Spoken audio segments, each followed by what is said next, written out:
जय हिंद दोस्तों।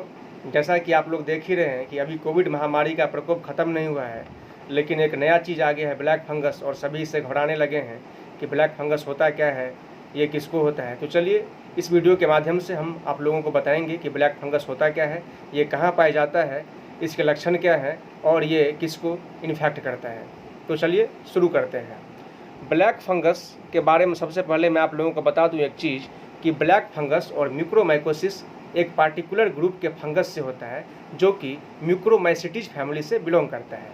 ये एक तरह का फंगल इन्फेक्शन है जिसे म्यूकोरमाइकोसिस कहते हैं। अगर इसे टाइम से पहले डायग्नोस नहीं किया गया तो इसके इफेक्ट बहुत ही खतरनाक हो सकता है।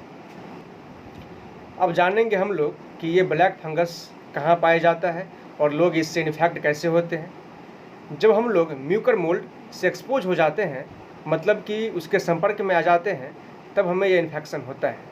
अब ये म्यूकर मोल्ड रहता कहाँ है, तो ये मिट्टी में, प्लांट्स में, मैन्योर में, और जितने भी डिकेइंग फ्रूट्स हैं या फिर आपको वेजिटेबल्स वेस्ट हो गए या फिर डेड एंड डिकेइंग एनिमल हो गए, इस सब में ये पाया जाता है।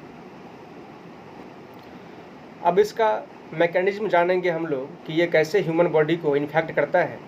तो जैसे कि हम जानते हैं कि फंजा स्पोर्स प्रोड्यूस करता है, तो वैसे ही लाइक अदर फंजा म्यूकर बहुत सारे मैक्रोस्कोपिक स्फेरिकल स्ट्रक्चर प्रोड्यूस करता है जिसे स्पोर्स कहते हैं, जैसे कि आप लोग यहाँ पर देख रहे हैं, जो कि हमारे इन्वायरमेंट में और एयर में फैला रहता है। जब ये स्पोर्स होस्ट में जाता है तो ये सर्वाइव और ग्रो करने के लिए सिंपल कार्बोहाइड्रेट जो कि हमारे बॉडी में रहता है उसको यूज करने लगता है और ये जर्मिनेट होने लगता है।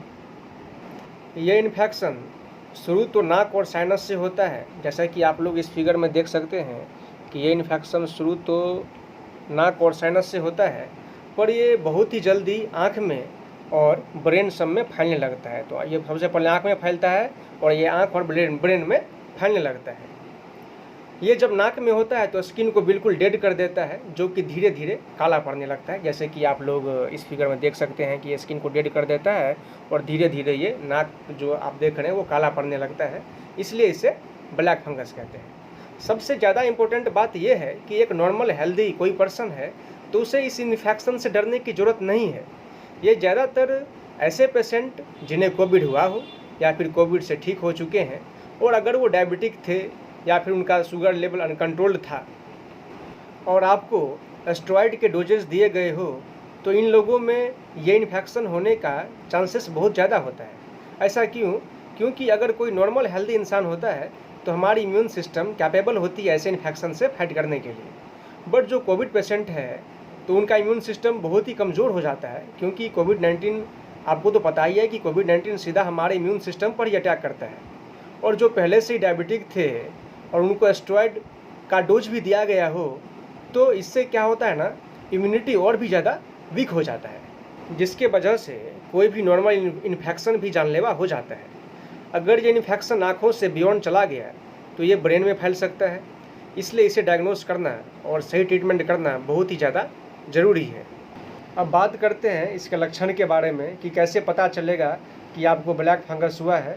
तो यदि अगर आपको नोजल डिस्चार्ज में ब्लड निकलता हो या फिर डार्क कलर दिखता है और आपको पेन होता हो बहुत, ये फेशियल पेन, हेडेक, फीवर, या फिर नाक और आँख के नीचे स्वेल हो जाए और रेड हो जाए, तो तुरंत जांच करवाएं, क्योंकि ये सभी लक्षण जो हैं ये ब्लैक फंगस के लक्षण हैं, इसलिए जांच करवाना अनिवार्य है। एक और बात, अगर कभी आपको अपना स्किन या नोज छूने से फील नहीं हो रहा हो, जैसे कि किसी पर्सन को जब एनेस्थेसिया दिया जाता है तो उसके पार्ट में कोई फील नहीं होता है, तो इसी तरह से अगर आपको भी अगर आप अपना स्किन या नोज छू रहे हैं और अगर आपको फील नहीं होता है, तो इस कंडीशन में भी जांच करवाना बहुत ही ज़्यादा ज़रूरी है।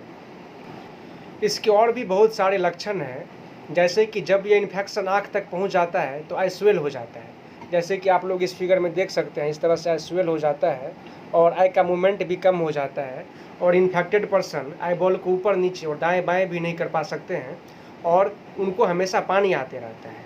अगर इस तरह का आपको सिम्टम्स दिखता है तो तुरंत आप डॉक्टर से कंसल्ट कीजिए। डॉक्टर CT-PNS या फिर MRI-PNS करने को बोल सकते हैं, जिससे डायग्नोस करना बहुत ही ज़्यादा आसान हो जाता है और सही ट्रीटमेंट देने से आप बहुत जल्दी ठीक हो जाएंगे। जय हिंद।